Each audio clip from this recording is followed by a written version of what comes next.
Question 1. Query the switch with respect to the commentary sequence. In the Pasuk, Vayishma et HaKol precedes Vayidaber Elav.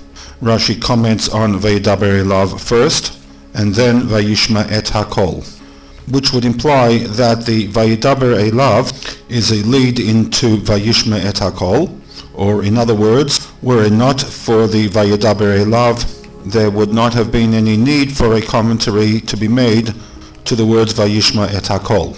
This is the assumption that the SICHAH makes with regard to this and many other similar anomalies with respect to Pirush Rashi on the Chumash. The second question dealt with the Hava Amina, the assumption that God spoke to Moshe in a whisper, for which the HaKol equates the communication with that of Matan Torah. There appears to be nothing in the text that points us to the soft whisper option, and the entire drush Vayishma et HaKol becomes unnecessary. As with most biblical characters, information about Moshe the man is sketchy at best. We know that he was a humble man, Bamidbar Perek 12. We know that in old age his strength did not wane. Similarly, his eyesight did not deteriorate. Devarim 34. And we can also deduct that he was physically a strong person. Shmot Perek Bet informs us that when he saw the daughters of Yitroi bullied by the shepherds, Vayakam Moshe Vayoshiyan, Moshe rises up and saves them from the injustice. One man fighting off a number of shepherds. And we could extrapolate and suggest that just as Moshe had extraordinary physical strength, he had extraordinary powers with respect to hearing, sight, and so on and so forth. So much so that when the text states Vayidaber Elav, that the voice of God was heard by Moshe and not by Aharon, it could be argued that this was due to the fact that Moshe's ability to hear far exceeded that of Aharon.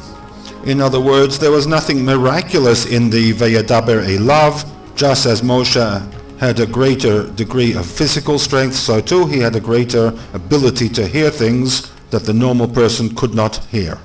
This reading of the text, however, is rejected by Rashi, who will prove that despite Moshe's extraordinary powers, there was no reason for Aaron not to have heard the voice along with Moshe, and therefore the Vayidaber Elav was not a natural event, but due to supernatural forces, otherwise known as a Nes Min HaShamayim.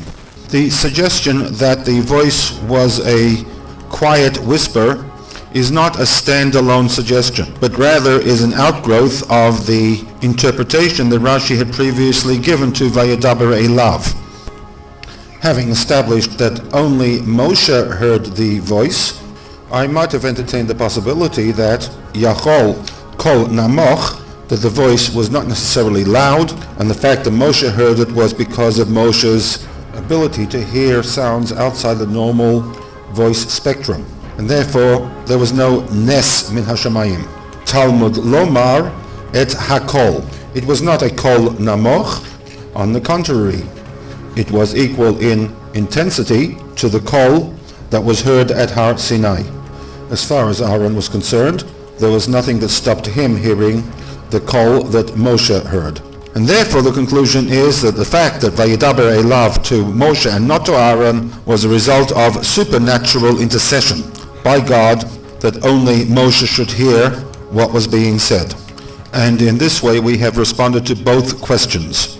Firstly, the question as to why Rashi switches the order of the commentaries, and secondly, why Rashi even bothers to raise the possibility that it was a Kol Namoch. The answer, of course, is that it clarifies and supports the assertion that the Vayidaber Elav was not a natural event, but was a Nes Min HaShamayim.